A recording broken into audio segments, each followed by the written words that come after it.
Hello, welcome to Ify's Reading Corner, an episode where we're gonna talk about the literature and make it make sense. Today, we're gonna talk about a book that you've probably heard when you were a kid. Well, you're right, we're gonna talk about a kid's novel this time, but I promise this one's actually hits different. Like, this novel has won many awards and even been named as the best kids novel of all time by many critics and readers. So before we start, can anyone take a guess? Okay, if you guessed this, you're right, because we're gonna talk about The Charlotte's Web by E.B. White today. So yeah, before we start, get cozy, grab your favorite snack, a blanket, and your emotional support plushes. So, Charlotte's Web is a novel written by E.B. White and first published in 1952. E.B. White is also known for his other works such as Stuart Little and The Trumpet of the Swan, but Charlotte's Web remained his most famous and most beloved novel. This novel still hits so hard until now. It's giving timeless, classic, and core memories. And now I'm gonna tell about its quick synopsis. So the story is about a little baby pig named Wilbur who's literally born the runt of the litter and he's this close to being killed. But a little girl named Fern saves him, bottle feeds him, and raises him like a baby. Later on, Wilbur moves to a barn, which is her uncle's, where he's super lonely and scared, and that's when he meets Charlotte, a literal queen spider who lives up in the corner of the barn. But then a plot twist happened. Wilbur finds out he's being raised to be, well, a bacon. So Charlotte's like, nah, we're not gonna let this happen. And she starts spinning these amazing words into her web like some pig and terrific to make the humans believe Wilbur is something special, which he actually is, obviously. And that's all I'm gonna say because spoiler is not cute, right? Now, I will tell you the context of this novel. Okay, so this book was written in the 50s, back when people, especially Americans, were into farms and simplicity and pretending everything was fine post World War II. E.B. White lived on a farm himself in Maine and was apparently obsessed with animals, especially spiders. Like, he literally watched one build a web and was like, I need to write about this masterpiece of a creator. There's also a strong sense of American pastoralism in this novel, an idealized vision of farm life that feels slower, quieter, and deeply connected to nature. Honestly, it's kind of wholesome how much he respected nature, and it's shown in the way he writes Charlotte. She's not gross, she's elegant, intelligent, quietly powerful, and we love that. As you can see from my writing, it's already evening, but it's not time for me to go because I really love Charlotte's Web and everyone needs to know about this novel ASAP. Whatever. Now let's talk about the themes because Charlotte's Web may look like an ordinary children's novel to you at first, to me also actually, but it's actually filled with a deep and meaningful messages. The first one is friendship. Well, Charlotte's and Wilbur's bond is literally everything. She's not flashy, not loud, but she shows up for him in every way possible and in the most powerful way too. And honestly, this is the kind of friendship that everyone deserves, right? And the second one is life and death. Okay, so this is where the thing started to get kind of deep actually. Charlotte's Web doesn't shy away from death. It teaches kids and adults to be real, that everything will end and that's totally okay. But what we do while we're here, that's what matters. And the third one is self-worth. Wilbur is basically the OG insecure soft boy. He's like, I'm not special, but Charlotte is always help him to believe that he is special and worth of love. Not because of what others say, but because of who Wilbur is. I think we all need a Charlotte in our life, to be honest, right? And the fourth one, aka the last one, is change and letting go. Let's be real, this book hurts the most when it comes to change.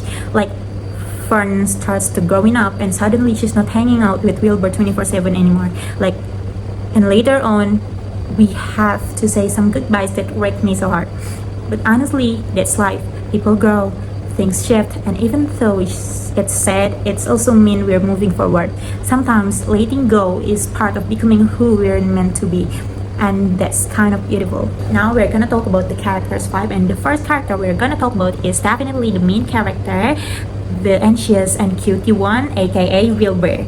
Well, he's emotional, he's dramatic, and always spiraling, but actually, to be honest, he's kind of the relatable one. But don't worry, he grows in the end of the story actually. He learns how to love and care for others. And the second one is Charlotte, the elegant spider goddess. She's smart, calm, and literally saves the day using her brain and her craft. She's quiet, but she changed the whole world around her. Truly a queen behavior.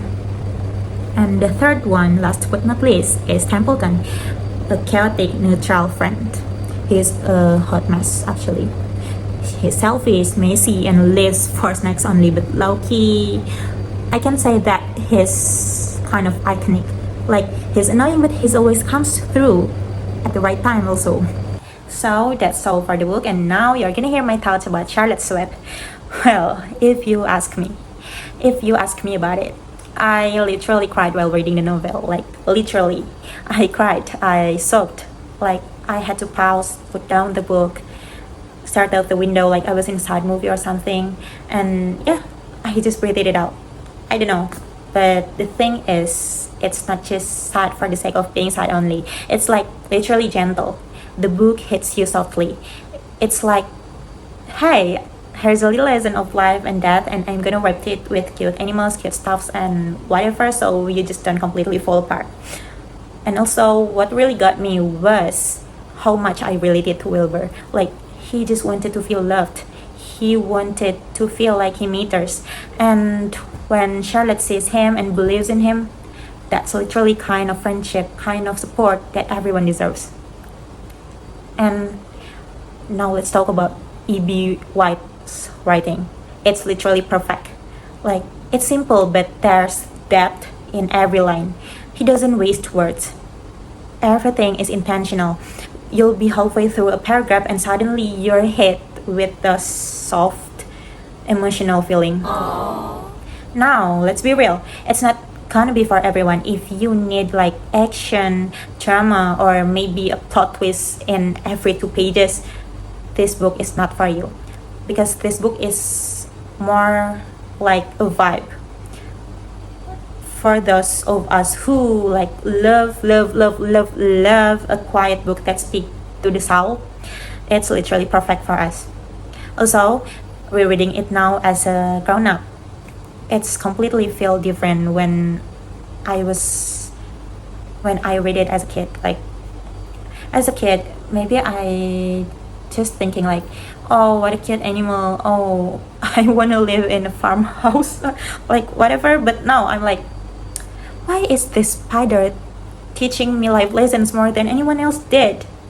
And if you ask me questions like, is it okay if I'm just started to read it by now, or is this book is still relevant, then my answer is a big yes, like 100% yes. Because even though this book is like older than our parents or maybe our grandparents, this book is still hits until now, because it's all about feelings. It's all about feelings that we have.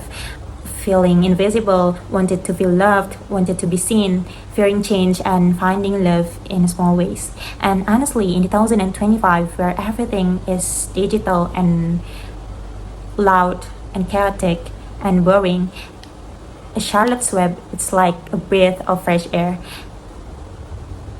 It's like the way sunlight falls on your notebook, or how someone remembered your favorite drinks, or how just being someone's friend can be the most powerful things ever.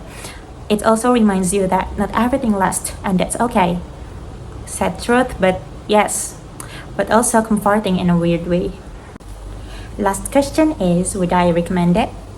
Well, the answer is definitely yes. Is that even a question? Like, I just love this novel. This novel is just everything for me.